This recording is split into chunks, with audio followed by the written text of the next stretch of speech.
Assalamualaikum warahmatullahi wabarakatuh. Selamat pagi teman-teman semua. Apa kabar teman-teman semua? Semoga dalam keadaan sehat selalu ya. Amin. Teman-teman semua, saya senang sekali bisa bertemu dengan teman-teman. Dan juga saya ingin mengucapkan terima kasih telah meluangkan waktunya teman-teman semua untuk menghadiri pertemuan Zoom meeting kita pada pagi hari ini. Mudah-mudahan waktu, pikiran yang teman-teman dapatkan dan berikan, semoga bisa menjadi berkah untuk kita semua. Amin. Teman-teman, 10 menit ke depan, saya akan menyampaikan materi tentang hidup sehat di masa pandemi COVID-19. Sebelum itu, perkenalkan, teman-teman, saya Jihan Nur Afifah, biasa dipanggil Jihan. Saya lahir di Depok, 17 Mei 2002.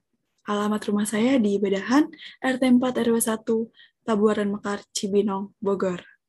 Teman-teman yang ingin bertanya tentang saya atau tentang materi juga boleh bisa kontak saya di sini, kontak WA atau email. Dan kegiatan saya sehari-hari sebagai mahasiswa di Poltekkes Kemenkes Jakarta 3, lebih tepatnya di jurusan D4 Promosi Kesehatan pada semester 3.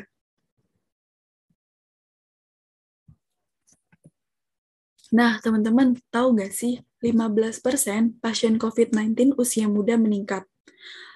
Sebuah analisis yang dilakukan oleh World Health Organization atau WHO menyatakan bahwa proporsi anak muda terserang penyakit COVID-19 naik menjadi 15% dari sebelumnya hanya 4,5% dengan kurun waktu 5 bulan. Waduh, cepat sekali ya teman-teman. Nah, karena kasus COVID-19 di Indonesia masih tergolong sangat tinggi, saat ini pun pemerintah sudah menerapkan PPKM darurat. Namun, hal ini menjadi sangat percuma apabila kita tidak tertib menjalankan protokol kesehatan atau pola hidup sehat. Nah, apalagi kita nih sebagai remaja banyak banget yang masih mengabaikan atau menyepelekan protokol kesehatan maupun pola hidup sehat. Maka dari itu sangat mudah virus untuk masuk dalam untuk virus masuk dalam ke tubuh kita. Virus masuk dalam ke tubuh kita. Nah, apa sih hidup sehat di masa pandemi COVID-19 itu? Menurut Coulter, pola hidup sehat adalah gambaran dari aktivitas atau kegiatan kita yang didukung oleh keinginan dan minat kita, bagaimana pikiran kita menjalaninya dalam berinteraksi dengan lingkungan kita.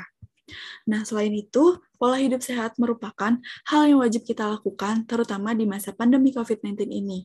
Dengan memilih dan mengatur pola hidup yang sehat, tentunya tubuh kita akan merasakan banyak manfaat.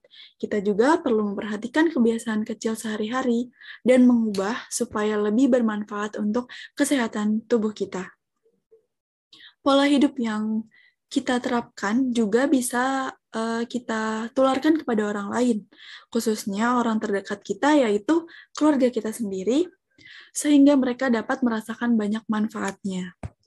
Selanjutnya ada dua prinsip yang harus kita terapkan mulai dari sekarang, yaitu prinsip yang pertama itu, sehat itu mahal. Teman-teman tahu nggak sih alasannya kenapa sehat itu mahal? Nah, karena orang yang sakit perlu berbagai macam perawatan medis. Apalagi jika sakit yang dideritanya sangat parah. Tentu kita juga harus membayar mahal untuk membuat hidup kita kembali menjadi sehat lagi. Itulah mengapa salah satu alasan sehat itu mahal, bahkan bisa sangat lebih mahal jika penyakit yang kita derita sangat serius. Nah, selanjutnya ada sehat membuat hidup lebih bahagia. Karena kita tidak bisa membantah bahwa sakit itu benar-benar tidak enak, bahkan mengganggu aktivitas kita sehari-hari.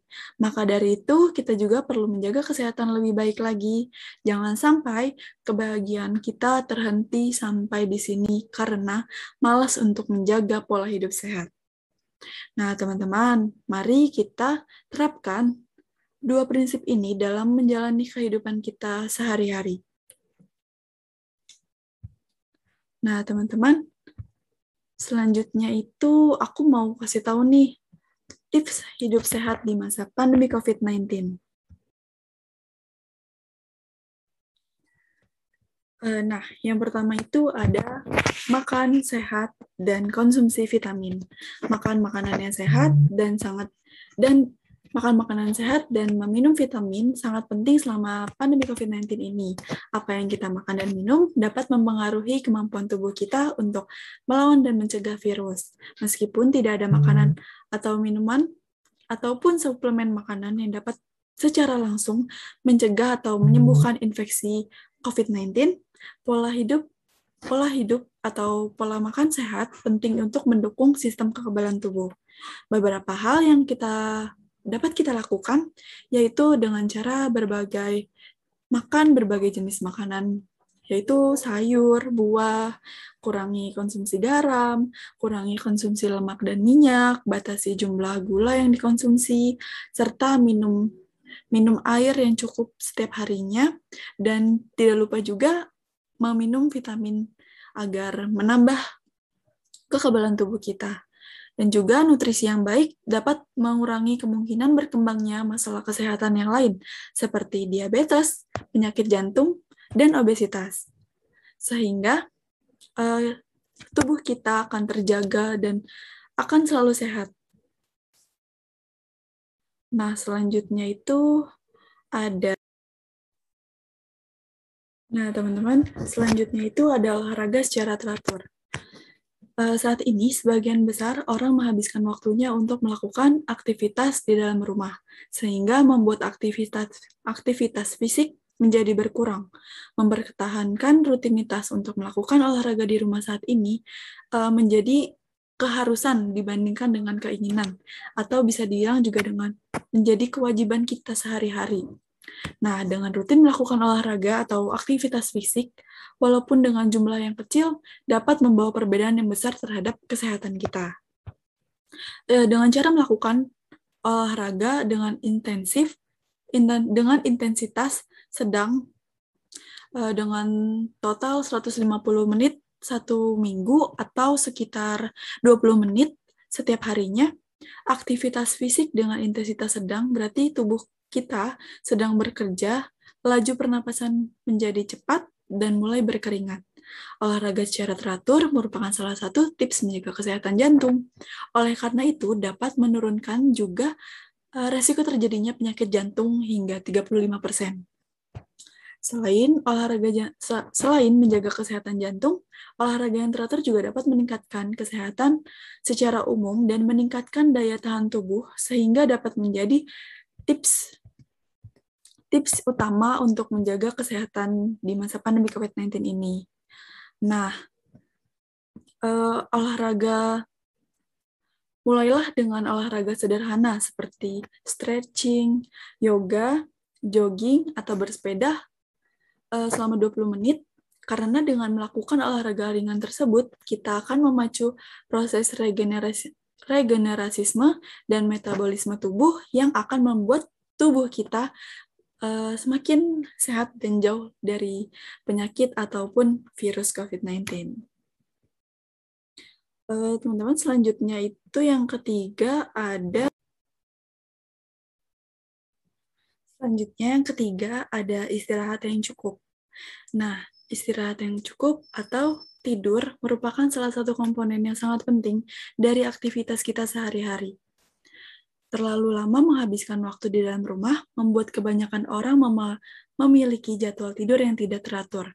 Hal tersebut tentunya perlu dihindari. Apalagi kita nih sebagai mahasiswa pasti sering banget begadang untuk ngerjain tugas dan lainnya. Kebiasaan tidur yang baik merupakan salah satu tips untuk menjaga kesehatan tubuh.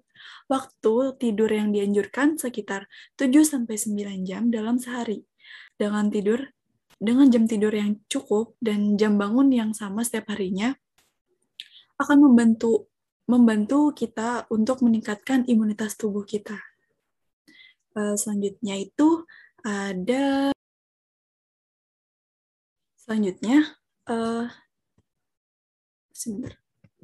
Selanjutnya ada menjaga kebersihan diri.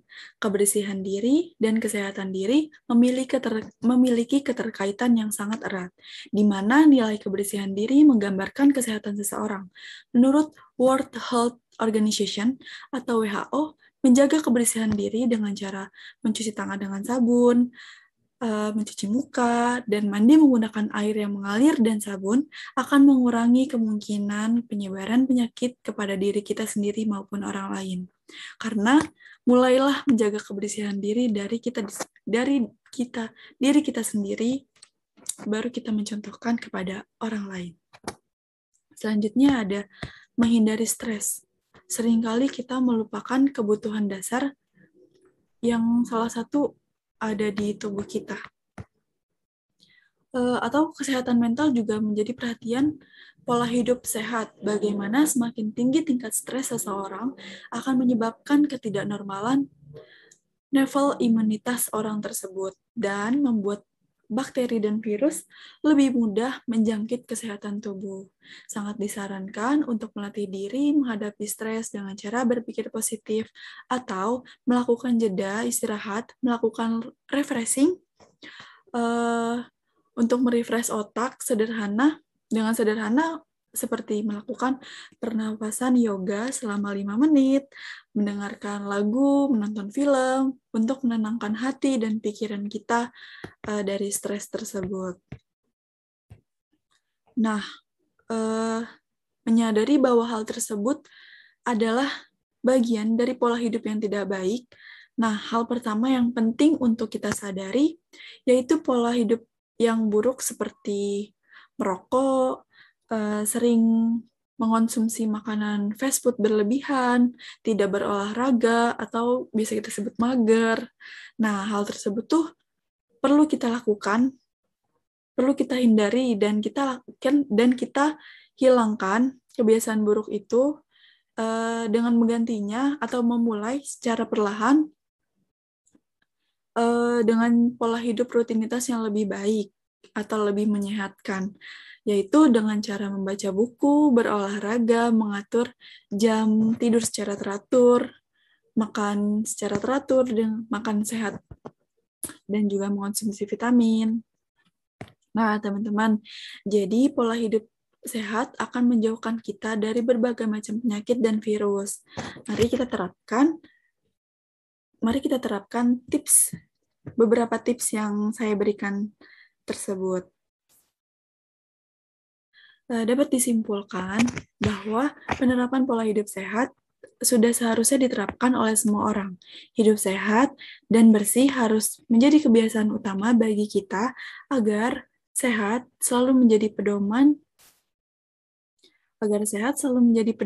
untuk melakukan aktivitas sehari-hari, terutama di masa pandemi COVID-19 ini. Selain itu, mari kita terapkan pola hidup sehat mulai dari sekarang agar kita dapat terhindar dari berbagai macam penyakit dan virus COVID-19.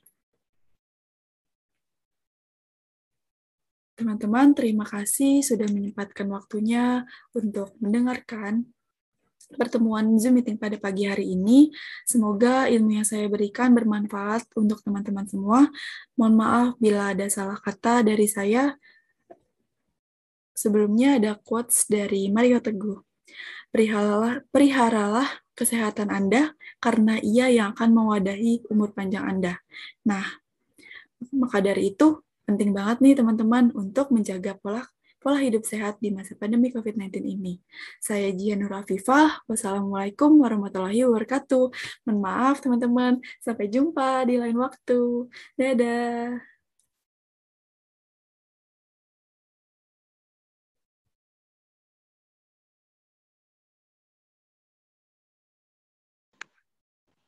Assalamualaikum warahmatullahi wabarakatuh.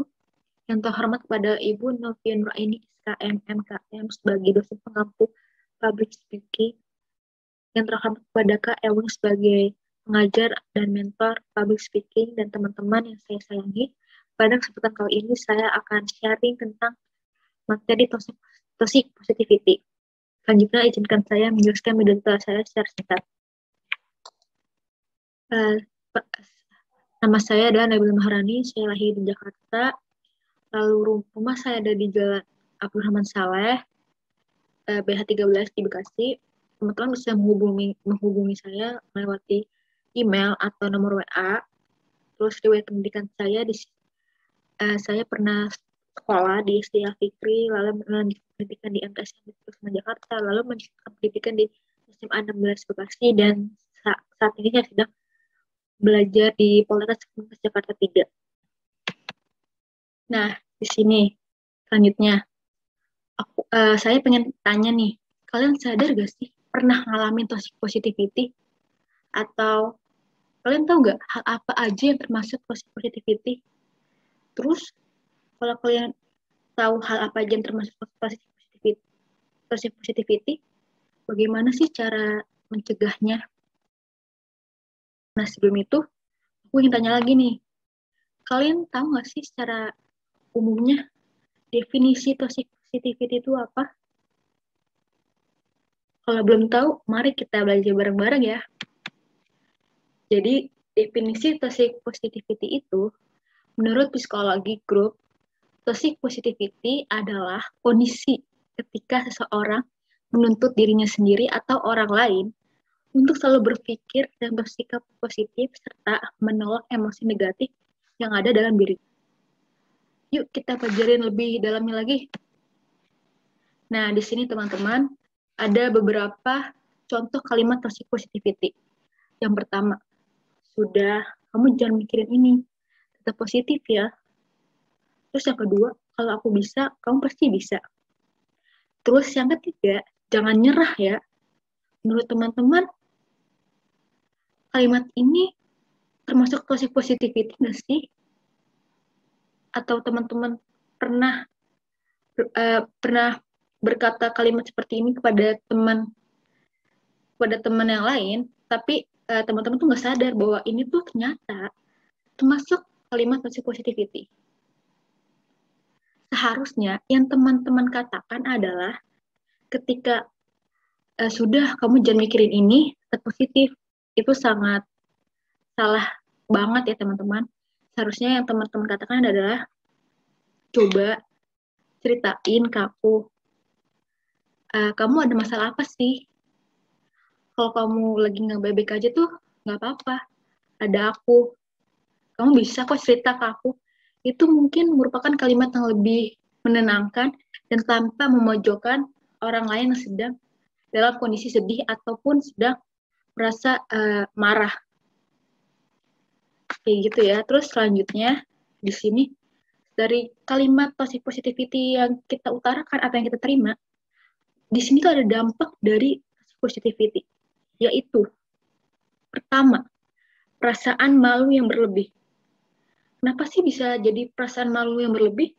Karena kita nih maksain untuk berpikir positif terus dan menutupi perasaan yang tidak baik-baik aja tuh membuat kita tuh semakin menderita dan semakin kita tuh nggak mau diketahuin oleh orang lain bahwa kita nih ternyata lagi marah, lagi sedih, lagi kecewa gitu. Dan kita akan merasa malu kalau kita mengungkapkan perasaan itu kepada orang lain. Terus yang kedua adalah menekankan emosi yang sebenarnya dirasakan. Nah, maksudnya di sini tuh adalah sama dengan menyembunyikan emosi yang sedang kita rasakan. Ketika kita mendapatkan suatu energi negatif, kita boleh kok mengekspresikan hal itu tanpa harus menutupinya dengan kita bersikap baik-baik aja. Karena ketika kita menekankan emosi sebenarnya dirasakan, itu akan membuat emosi itu akan menumpuk semakin hari dan suatu saat emosi itu akan meledak dan membuat kita hilang kendali gitu teman-teman. Terus yang ketiga yaitu tidak mengenal diri sendiri. Nah, ini tuh paling bahaya nih ketika kita lupa ketika kita lupa untuk merasakan emosi negatif dan kita terlalu menekankan emosi positif kita untuk selalu diutamakan, itu akan membuat diri kita tuh menjadi hilang kendali, hilang identitas, kita merasa Kita ini seperti mayat hidup yang taunya cuma bahagia aja, bahagia dan baik-baik aja. Kita nggak tahu. Kita bakal lupa tentang apa itu sedih, apa itu marah, apa itu kecewa. Dan itu sangat-sangat berbahaya teman-teman. Jadi jangan sampai itu terjadi. Nah, selanjutnya, kalian tahu nggak sih cara menghindari toxic positivity? Ternyata kita bisa loh menghindari toxic positivity. Toxic positivity itu agar tidak terjadi ke kita atau ke teman-teman yang kita sayangi. Yang pertama, izinkan diri untuk merasakan emosi. Maksudnya gimana sih? Maksudnya itu, emosi negatif yang sedang dirasakan bukan hal yang disimpan atau yang disangkal oleh kita. Wajar dong kita merasakan marah, kita merasakan sedih, kita merasakan cemas, kita merasakan khawatir, kita ingin menangis. Hal itu bukan suatu aib yang harus kita tutupin rapat-rapat. Cobalah teman-teman nih ungkapin perasaan yang sedang dirasakan kepada orang yang dipercayai teman-teman seperti sahabat atau pasangan teman-teman, doi gitu lah. Kalaupun teman-teman nih gak ada orang yang dipercayai, teman-teman bisa menulis buku diary untuk mencurahkan isi hati teman-teman agar perasaan itu tuh membuat teman-teman jadi tidak terkena toxic positivity gitu loh. Yang kedua nih, berhenti membandingkan masalah. Maksudnya gimana sih? Setiap orang individu masing-masing mempunyai masalah masing-masing dong pasti. Dan itu kita nggak bisa menyamakan atau membandingkan masalah aku ini paling berat daripada kamu, jadi kamu tuh tenang aja, kamu bisa kok lewat ini. Hal itu jangan sampai pernah dikatakan oleh teman-teman, karena kekuatan dan kesabaran itu beda teman-teman. Setiap orang tuh beda-beda. Jadi kalau teman-teman nih sedang merasa sedih, kecewa, please rasakan itu. Jangan pernah membandingkan masalah bahwa teman kalian tuh enak ya hidupnya, kalian tuh gak enak, kalian dapat masalah terus, teman kalian enggak senang-senang bisa pergi terus atau gimana. Stop, jangan melakukan hal itu karena itu akan membuat teman-teman merasa menjadi terkucilkan, menjadi tidak ada yang sayang kepada teman-teman semua, kayak gitu. Terus yang terakhir itu adalah sosial media. Istirahat bermain sosial media. Kenapa sih? Kita jelas tahu dong, di zaman modern ini nih, kita pasti sering bermain sosial media. Dan itu kan membuat, dan sosial media itu kan isinya tuh hal-hal yang bagus, hal-hal yang membuat kita tuh iri secara tidak sadar. Itu akan membuat teman-teman tuh membandingkan kebahagiaan teman-teman terhadap sosial media. Kuatan semakin sedih, semakin tak terasingkan, semakin dikucilkan, semakin ngerasa hidupnya paling berat tuh. Ngerasa kalian tuh bakal ngerasa hidup kalian tuh bakal berat. Maka ketika sedang ada masalah, ketika sedang kecewa, sedang sedang sedih, sedang marah, berhenti dulu sosial media, istirahatkan pikiran dan jiwa teman-teman semua agar bisa pulih dan bisa beraktivitas kembali. Nah, di sini ada quotes, it's okay to not be okay. Maksudnya, jadi gini, it's okay to not be okay, yaitu artinya nggak apa-apa untuk gak baik-baik aja. Maksudnya itu apa? Teman-teman diminta untuk menerima, merasakan bahwa emosi negatif itu bukan suatu hal yang buruk untuk dirasakan, untuk diungkapkan, gitu loh. Sekian dari saya, mohon maaf apabila ada salah kata. Terima kasih. Wassalamualaikum warahmatullahi wabarakatuh.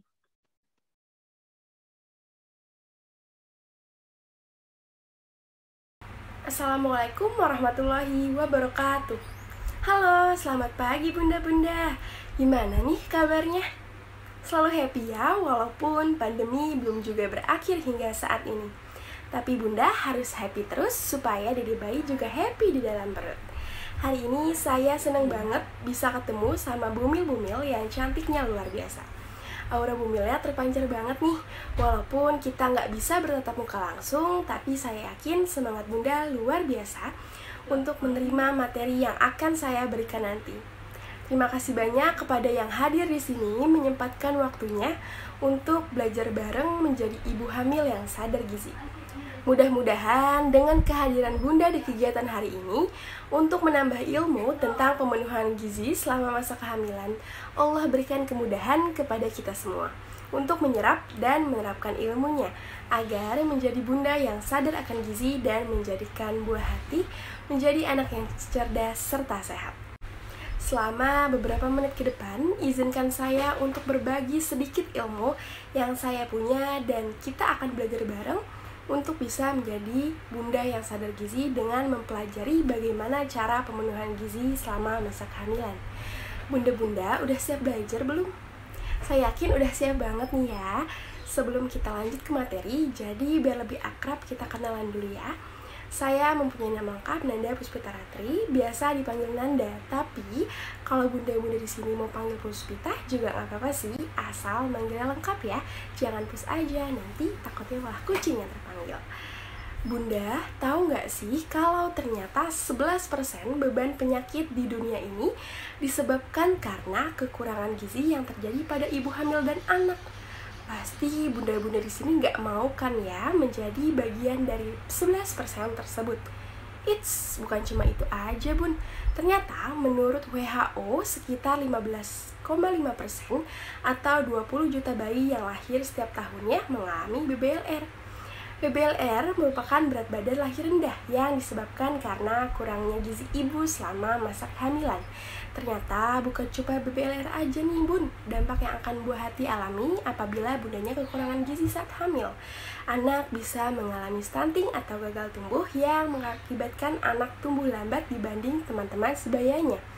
Lalu bisa mengakibatkan gangguan kognitif dan yang paling mengerikan anak bisa mengalami cacat lahir. Bunda-bunda di sini pasti berharap anaknya bisa tumbuh sehat dan cerdas kan ya. Maka dari itu, selama beberapa menit ke depan, Nanda bakal ngasih tahu nih tentang apa saja yang harus Bunda penuhi agar gizi selama masa kehamilan dapat tercukupi dengan baik. Sebelum kita membahas yang lebih jauh lagi, kita harus mengetahui terlebih dahulu nih, kenapa ya ibu hamil harus memenuhi gizi yang seimbang? Karena ibu hamil memiliki kebutuhan gizi yang lebih meningkat sebesar 15% atau sekitar tambahan 300 kalori setiap harinya dibandingkan dengan kebutuhan wanita sebelum hamil. Karena makanan yang bunda konsumsi akan dibagi kepada diri bayi untuk pertumbuhannya sebesar 40% dan untuk bunda sebesar 60%. Jadi penting banget ya memperhatikan makanan yang bunda konsumsi selama kehamilan agar pertumbuhan diri bayi bisa optimal. Gizi seimbang tuh yang seperti apa sih? Menurut Kemenkes Republik Indonesia, gizi seimbang merupakan susunan pangan sehari-hari yang mengandung zat gizi dalam jenis dan jumlah yang sesuai dengan tubuh, dengan memperhatikan prinsip keanekaragaman pangan, aktivitas fisik, perilaku hidup bersih, dan mempertahankan berat badan normal untuk mencegah masalah gizi. Jadi, untuk memenuhi gizi agar seimbang itu, kita perlu mengonsumsi makanan yang beragam. Harus ada protein, karbohidrat, sayur, dan juga buah-buahan. Selain itu, bunda harus beraktivitas nih. Walaupun sedang hamil, bunda tetap harus mempunyai kegiatan. Mungkin bisa seperti berjalan kaki di halaman rumah untuk membuat tubuh gerak saja. Setelah bunda-bunda di sini tahu apa itu gizi seimbang, maka di sini saya akan memberitahu kepada bunda tentang manfaat yang akan didapatkan ketika memenuhi aturan gizi yang seimbang. Yaitu yang pertama, memenuhi kebutuhan zat gizi ibu dan janin. Lalu yang kedua, status gizi ibu hamil dapat mencapai keadaan yang normal. Lalu yang ketiga, membentuk jaringan untuk tumbuh kembang janin dan kesehatan ibu. Yang keempat, mengantisipasi permasalahan kesehatan selama kehamilan. Lalu yang terakhir, ibu dapat memperoleh energi yang cukup untuk melakukan kegiatan selama kehamilan. Nah, kira-kira itulah beberapa manfaat yang akan Bunda peroleh apabila memiliki gizi yang cukup saat kehamilan. Walaupun nyatanya masih banyak lagi manfaat-manfaatnya, tapi segitu saja mungkin sudah membuat Bunda tergugah ya untuk mengonsumsi makanan yang bergizi selama kehamilan. Karena Bunda sudah tahu manfaatnya, pasti ingin tahu kan zat apa aja sih yang perlu dipenuhi agar gizi terpenuhi dengan baik. Nanda bakal kasih tahu ke bunda-bunda di sini supaya bisa memperbaiki porsi makanannya. Bunda dapat mengonsumsi sesuai isi piringku ibu hamil. Mudah kok, nggak sulit. Apa aja sih di isi piringku ini? Yaitu yang pertama, makanan pokok sebagai sumber karbohidrat. Bunda dapat mengonsumsi nasi, singkong, ubi, roti, dan masih banyak lagi. Bunda dapat mengonsumsi yang memang Bunda suka saja ya, sesuai selera. Lalu yang kedua, sumber protein. Dapat mengonsumsi protein hewani berupa daging, ayam, telur, susu, dan keju. Serta sumber protein nabati seperti kacang-kacangan, kacang kedelai, kacang tanah, kacang hijau, dan olahannya seperti tempe, tahu, dan susu kedelai. Lalu yang ketiga, sumber zat pengatur. Sumber zat pengatur berupa sayuran dan buah. Sayuran utamakan berwarna hijau dan kuning jingga seperti bayam, daun katuk, kangkung, wortel, dan tomat. Untuk buah-buahan ini diutamakan berwarna kuning jingga karena kaya akan serat. Jadi di setiap satu kali makan, isi piring Bunda harus ada ketiganya, karbohidrat, protein, dan zat pengatur seperti sayur dan buah. Setelah tahu nih, Bunda jadi semangat dong ya untuk merubah porsi makanannya. Mudah kok, nggak mahal, bisa disesuaikan dengan selera supaya makannya juga nikmat dan tidak terasa menyiksa. Ada pesan gizi seimbang nih untuk Bunda terapkan selama masa kehamilan. Selain mengonsumsi sesuai aturan isi piringku, ada beberapa hal yang harus Bunda lakukan juga agar kehamilan sehat dan melahirkan buah hati yang cerdas dan sehat. Yaitu yang pertama, mengonsumsi aneka ragam pangan yang lebih banyak untuk memenuhi kebutuhan energi, protein, vitamin, serta mineral sebagai pemeliharaan, pertumbuhan, dan perkembangan janin, serta menjadi cadangan selama masa menyusui nantinya. Lalu yang kedua, batasi mengonsumsi makanan yang mengandung garam tinggi untuk mencegah hipertensi yang akan meningkatkan resiko kematian janin, terlepasnya plasenta, serta gangguan pertumbuhan.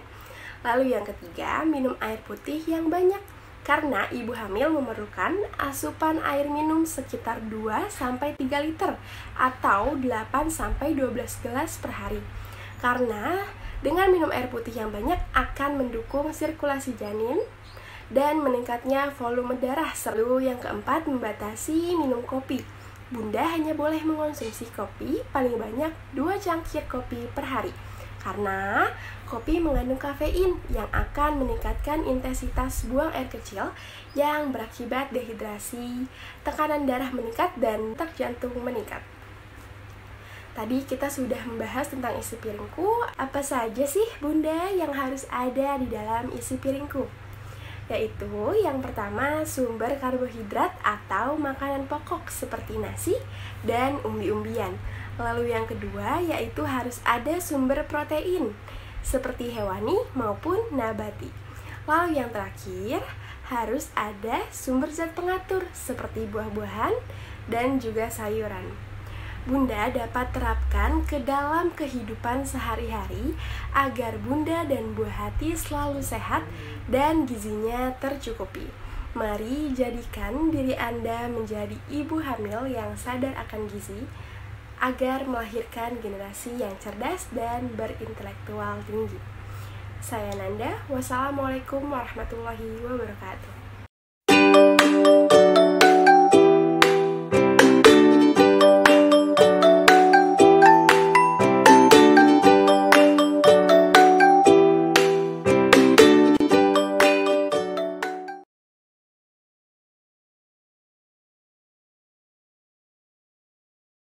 Assalamualaikum warahmatullahi wabarakatuh. Selamat pagi semua. Apa kabarnya nih teman-temanku semua? Alhamdulillah. Semoga kita selalu dalam keadaan sehat ya.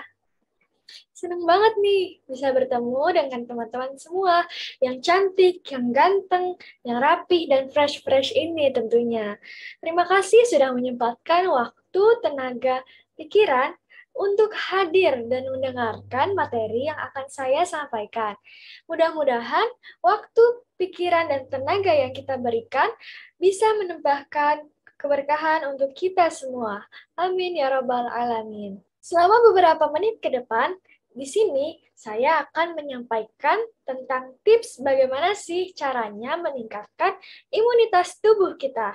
Karena seperti yang kita tahu, di masa pandemi ini kita harus tetap menjaga imunitas tubuh kita agar terhindar dari berbagai macam virus berbahaya di luar sana.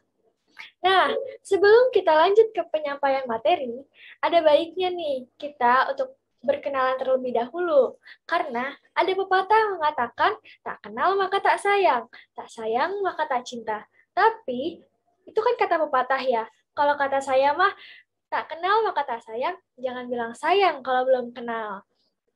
Jadi, ada baiknya kita kenalan dulu ya teman-teman. Nah, nama saya Nisrina Nurtifal. Teman-teman bisa nih panggil saya Tifal.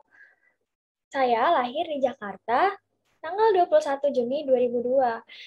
Saat ini saya sedang melaksanakan pendidikan di D4 Promosi Kesehatan Poltekkes Jakarta 3. Dan saat ini saya tinggal di daerah Depok, Jawa Barat. Nah, sebelum masuk ke materi, saya mau nanya dulu nih pada teman-teman semua. Dari teman-teman semua yang ada di sini, pernah nggak sih merasakan sakit? Gimana tuh rasanya? Pasti nggak enak kan? Nah, ada nggak sih yang mau terkena penyakit? Ya nggak mau lah ya, mana ada yang mau kena penyakit. Kalau ada, fix aneh banget itu orang. Ya nggak? Gimana nih caranya biar kita nggak terkena penyakit? Nah, hal terbaik yang bisa kita lakukan untuk mencegah, menangkal, dan menyembuhkan infeksi penyakit yaitu dengan cara meningkatkan sistem imunitas tubuh kita. Apapun yang kita minum, seperti vitamin, jahe, jamu, temulawak, segala macam tuh sebenarnya tujuannya apa sih? Nah, tujuannya itu untuk membantu meningkatkan sistem imunitas tubuh kita, supaya sistem imun kita bisa membunuh dan melawan virus. Nggak cuma virus corona doang nih teman-teman, tapi virus lain yang ada di dalam tubuh kita. Nah, hari ini saya bakal bahas tentang tips gimana sih caranya untuk meningkatkan imunitas tubuh kita. Dan tenang aja nih, semua ini bisa dilakukan di rumah aja. Jadi teman-teman nggak perlu keluar rumah, nggak perlu cari-cari alasan untuk kesana kemari. Teman-teman bisa lakuin di rumah aja. Nah, bicara tentang sistem imun, saya mau tanya dulu nih pada teman-teman. Teman-teman tahu nggak sih sistem imun ini tuh sebenarnya apa? Sistem imun itu adalah pertahanan kita dari patogen atau mikroba berbahaya atau zat-zat lain yang berbahaya di luar tubuh kita. Gampangnya, sistem imun ini tuh ibaratnya kayak tentara. Jadi dia fungsinya untuk mempertahankan supaya negara ini alias badan kita tetap hidup gitu. Nah, sebenarnya di bagian mana sih sistem imun itu berada? Selama ini kan kita sering ngomongin sistem imun, naikin sistem imun lah. Tapi kita tuh nggak tahu bener-bener di mana sih sistem imun itu berada. Nah, jadi sistem imun itu, kalau kalian pernah dengar sel darah merah, sel darah putih, atau keping darah, mereka tuh ada di situ, guys. Dia ada di daerah kita yang sering dibilang sel darah putih atau leukosit, di mana sel darah putih itu sendiri ada banyak macamnya, yaitu ada limfosit, monosit, neutrofil, basofil, dan lain sebagainya. Itu tuh adalah sistem imun kita. Jadi selama kita hidup, baik ada corona maupun nggak ada, sistem imun itu tuh kita perlu ditingkatkan. Karena ancamannya tuh nggak cuma corona doang. Nih sekarang, di sekitar kita tuh saat ini pasti banyak banget nih virus atau bakteri yang ada di sekitar kita yang nggak kelihatan. Dan badan kita tuh sebenarnya saat ini sedang melawan si bakteri jahat ini. Sebenarnya sistem imun kita tuh setiap hari bekerja setiap detik, setiap saat untuk menjaga tubuh kita agar tetap sehat. Nah, jadi teman-teman, hal apa aja sih yang dapat kita lakuin untuk menjaga dan meningkatkan sistem imunitas tubuh kita? Yang pertama, ada perbanyak makan sayur dan buah yang tinggi akan serat atau makanan bergizi. Oke nih, buat teman-teman yang nggak suka makan sayur atau makan buah, sepertinya sekarang teman-teman harus lebih memaksakan diri lagi nih untuk memakan buah dan sayuran. Mungkin kalian udah sering dengar nih, buah dan sayuran itu banyak banget vitaminnya, banyak banget manfaatnya. Tapi sebenarnya buat apa sih? Perlu dijelasin lagi nih, kenapa harus buah dan sayur. Jadi, di dalam tubuh kita terdapat jutaan bakteri, dan bakteri ini penting untuk kehidupan kita. Kita dari lahir, baik itu normal maupun sesar, itu tuh kita udah terpapar sama kuman yang ada di dalam tubuh ibu kita. Dan itu kumannya menempel sama kita sampai sekarang. Dan itu membantu cara kerja tubuh kita secara fisiologis. Artinya, itu adalah kuman baik, guys, yang menyokong kita dan sistem imun kita juga. Si kuman baik itu yang ada dalam tubuh kita ini sangat suka makan sayur, makan kacang-kacangan yang tinggi akan serat. Jadi, kita harus membantu mereka untuk tetap hidup, supaya mereka pun membantu sistem imun kita. Karena kalau mereka mati, yang akan terjadi yaitu banyak sekali penyakit yang dalam tubuh kita. Selanjutnya ada mengkonsumsi vitamin.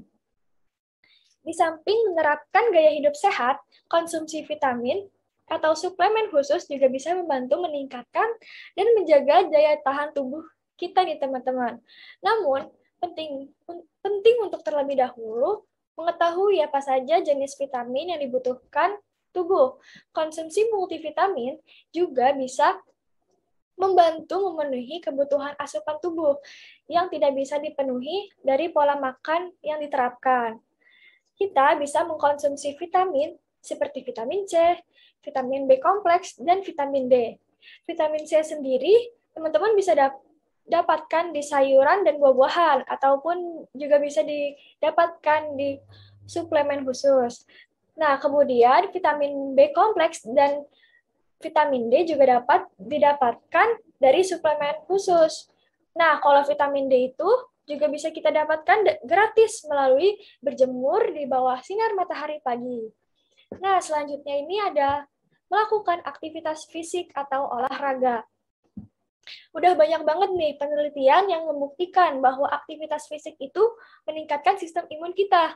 Nah, mereka yang rutin berolahraga mempunyai daya tahan tubuh lebih baik dibandingkan mereka yang mager, yang hanya tiduran, rebahan, hanya duduk aja main komputer, main laptop, main HP, dan scroll TikTok.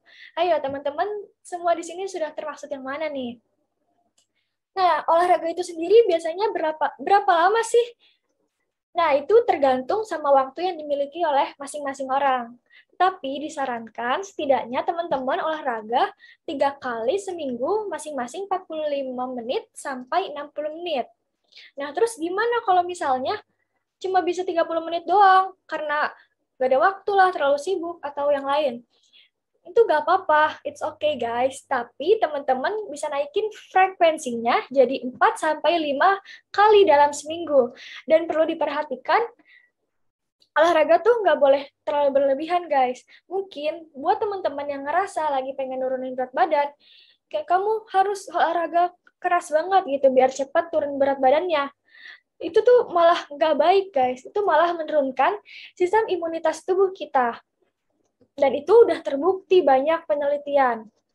Nah, itulah mengapa kalau kita lihat atlet-atlet, kok malah jadi banyak yang sakit. Ya karena kita tahu bahwa mereka berlatih berjam-jam dalam sehari, dan itu tidak baik. Selanjutnya ada hindari stres. Nah, beberapa hal yang dapat dilakukan untuk mencegah dan mengelola stres agar tidak menimbulkan efek negatif terhadap kesehatan, yaitu bersikap atau berpandangan positif, menerima bahwa terdapat beberapa hal yang tidak dapat dikontrol secara pribadi, mempraktekkan teknik relaksasi, berolahraga secara teratur, mengkonsumsi makanan sehat, mengolah waktu secara efektif, dan mengisi waktu luang dengan melakukan hobi yang disenangi. Stres juga dapat dicegah dengan beristirahat dan tidur yang cukup, tidak mengkonsumsi alkohol dan merokok, serta mencari dukungan sosial. Nah, yang kelima ini adalah hindari alkohol dan merokok. Kenapa sih suka dibilang hindari rokok, hindari alkohol? Kok kayaknya mereka tuh jahat banget gitu ya? Sebenarnya mereka tuh emang beneran jahat banget, guys. Mereka tuh, kalau menurut penelitian, para pakar mencatat bahwa kelebihan konsumsi lambat laun akan merusak sistem kekebalan tubuh. Bukan hanya itu, terlalu banyak minum alkohol selama pandemi juga bisa menempatkan teman-teman pada risiko yang lebih tinggi terinfeksi virus. Selain mengganggu fungsi sel kekebalan, minum minuman keras bisa merusak fungsi penghalang di paru-paru, usus, dan penghalang darah ke otak. Ih, serem banget gak sih, guys? Nah, jadi buat teman-teman yang merasa stres, kayak, saya mau menenangkan diri nih, biar bahagia. Minum dulu nih, segala macam. Itu tuh salah. Salah banget. Kayak itu nggak sama sekali menyelesaikan masalah, guys. Malah yang ada jadi tambah sakit, dan kalian mencari penyakit, itu namanya. Nah, kalau rokok ini, udah nggak usah dibahas panjang lebar lagi ya. Siapa juga yang nggak tahu kalau rokok itu berbahaya. Bahkan di bungkus rokok itu sendiri juga sudah tertera berbagai dampak yang akan ditimbulkan oleh rokok tersebut. Rokok-rokok itu meningkatkan inflamasi dalam tubuh kita. Jadi meningkatkan peradangan dalam tubuh, dan dia mengandung radikal bebas yang super banyak dan super besar. Dampaknya juga itu udah banyak banget, seperti yang kita tahu, kayak misalnya kanker paru-paru, kanker esofagus, diabetes, penyakit gigi, dan penyakit mulut, dan masih banyak lagi. Nah, yang terakhir nih, ada tidur cukup. Ibaratnya nih ya, kalau badan kita adalah HP, kalau dia lowbat tuh butuh dicas. Ya sama aja sama badan kita. Kita juga butuh dicas, caranya dengan tidur. Tahu nggak sih guys, saat kita tidur, itu terjadi regenerasi sel tubuh. Itu juga dapat diartikan dengan perbaikan sel. Jadi kalau ada yang rusak-rusak, ya diperbaiki. Kalau ada sampah-sampah dalam tubuh, ya dibuang. Nah, healing atau penyembuhan terjadi paling maksimal saat kita tidur. Remaja butuh sekitar 9-10 jam untuk tidur malam. Sementara untuk orang dewasa membutuhkan 7-8 jam untuk tidur cukup setiap malam. Dan ingat nih teman-teman, tidur malam itu nggak bisa digantiin sama tidur siang. Jadi kalau kalian mau begadang dengan harapan, nanti aja deh siangnya baru tidur, nggak bisa. Efek itu nggak akan sama. Nah, menurut siklus sirkadian, jam biologis tubuh itu tergantung sama cahaya matahari. Jadi nggak bisa digantiin tuh tidur malam. Nah, kalian di rumah aja tapi malah kayak begadang, tidur kurang, hal itu nggak membantu untuk meningkatkan kekebalan tubuh kita. Jadi sama aja, malah jadi rentan sakit. So, anyway, sekian dari saya. Cara meningkatkan imunitas tubuh atau kekebalan tubuh, sampai kapanpun selama kita hidup, kita butuh menjaga sistem imunitas tubuh itu. Di samping itu, di zaman sekarang ini, selain menjaga imunitas tubuh, kita juga harus menerapkan protokol kesehatan untuk mengurangi penyebaran virus corona. Karena mencegah itu lebih baik daripada mengobati, yuk teman-teman kita jaga imunitas tubuh kita agar kita terhindar dari berbagai macam virus dan penyakit. Cukup sekian materi yang dapat saya sampaikan. Kurang lebihnya mohon maaf. Saya Nisrina Nurtifal, pamit undur diri. Wassalamualaikum warahmatullahi wabarakatuh.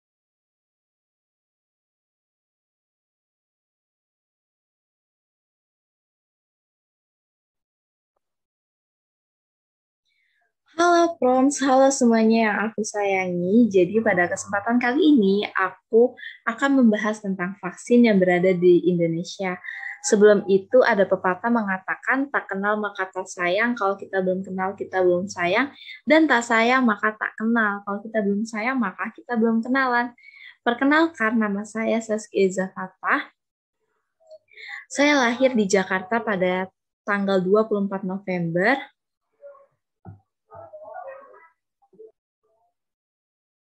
Di sini saya akan membawakan materi tentang vaksinasi. Semoga bermanfaat. Ya, jadi kita nih akan membahas tentang vaksin COVID-19. Sebelumnya ada yang tahu nggak sih vaksin itu apa? Ya, benar banget. Jadi vaksin adalah produk biologi yang berisi zat antigen yang dapat merangsang sistem imunitas tubuh untuk menghasilkan antibodi sebagai bentuk perlawanan yang bila diberikan kepada seseorang akan menimbulkan kekebalan spesifik secara aktif terhadap penyakit tertentu. Contohnya penyakit COVID-19. Selanjutnya, apakah vaksin itu obat? Vaksin bukanlah obat. Vaksin mendorong pembentukan kekebalan spesifik tubuh agar terhindar dan tertular ataupun kemungkinan sakit berat selama belum ada obat yang definitif untuk COVID-19. Maka vaksin COVID-19 yang aman dan efektif serta perilaku 6M, yaitu memakai masker, mencuci tangan dengan air yang mengalir serta sabun, menjaga jarak, mengurangi mobilitas, menghindari makan bersama, dan menghindari kerumunan adalah upaya perlindungan yang bisa kita lakukan agar terhindar dari penyakit COVID-19.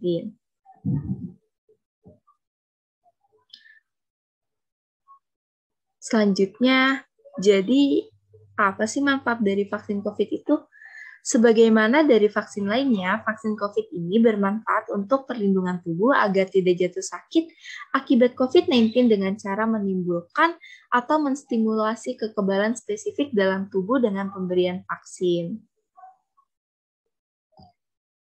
Dan pasti banyak masyarakat sekarang bertanya-tanya, apa vaksin COVID itu aman? Jadi, vaksin yang diproduksi massal sudah melewati proses yang panjang dan harus memenuhi syarat utama, yakni aman, ampuh, stabil, efisien dari segi biaya. Aspek keamanan vaksin dipastikan melalui beberapa uji klinis yang benar dan menjunjung tinggi kaidah ilmu pengetahuan, sains, dan standar-standar kesehatan. Intinya, pemerintah tidak tergesa-gesa dalam pelaksanaan vaksinasi dan tetap mengedepankan aspek keamanan dan manfaat atau keampuhan vaksin. Pemerintah hanya menyediakan vaksin COVID-19 yang terbukti aman dan lolos uji klinis serta sudah mendapatkan izin dari BPOM. Selanjutnya, apakah setelah divaksin kita pasti kebal terhadap COVID? Seperti yang telah dijelaskan sebelumnya, vaksin tidak 100% membuat kita kebal dari COVID. Namun, akan tetapi mengurangi dampak yang ditimbulkan jika kita tertular COVID. Untuk itu, meskipun sudah divaksin, saya merekomendasikan kepada semua yang menonton video ini tetap melakukan 6M.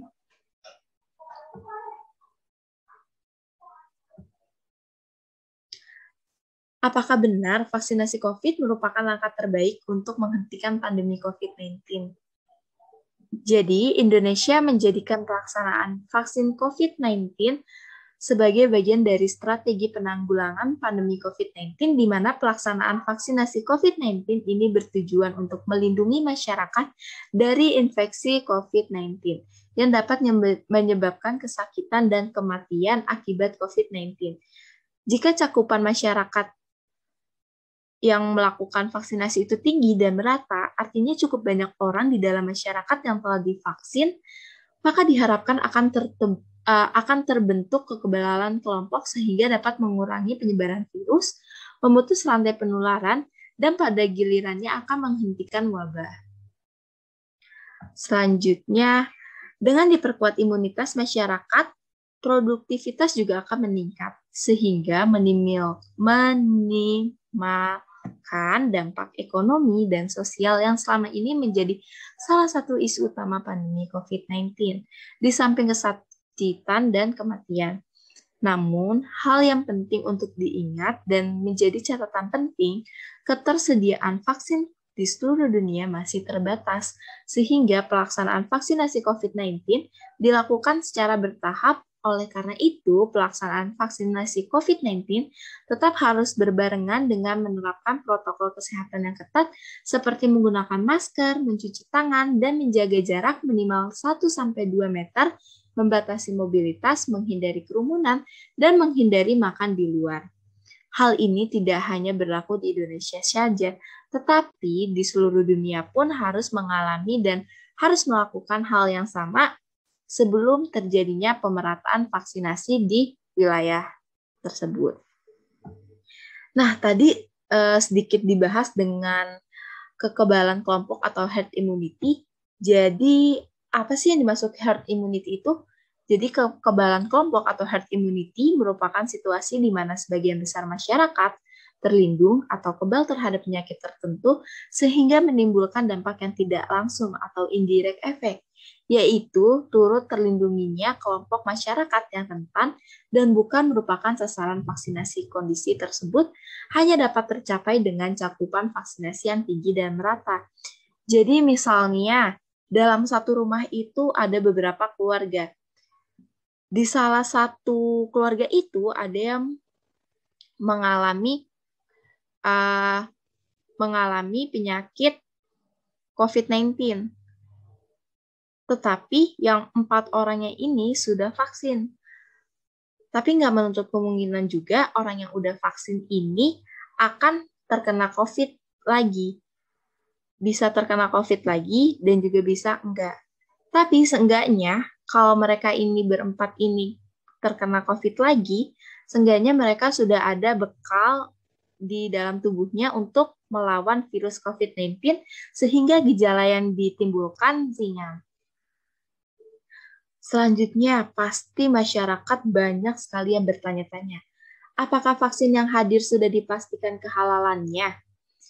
Komisi Fatwa MUI Pusat sudah menetapkan vaksin COVID-19 produksi Sinovac yang sertifikasinya diajukan oleh PT Bio Farma sebagai produsen vaksin yang memproduksi vaksin COVID-19 dengan Sinovac itu suci dan halal.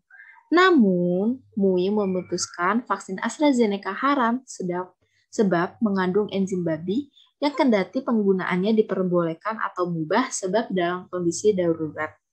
Tapi MUI tetap meminta pemerintah membatasi penggunaannya jika Indonesia sudah punya persediaan vaksin jenis lain. Jadi menurut saya mari kita melakukan kegiatan vaksinasi dengan aman dan nyaman serta menggunakan vaksin apa saja yang telah teruji di BPOM. Salam sehat untuk kita semuanya. Sampai jumpa di video saya selanjutnya. Wassalamualaikum warahmatullahi wabarakatuh. Terima kasih.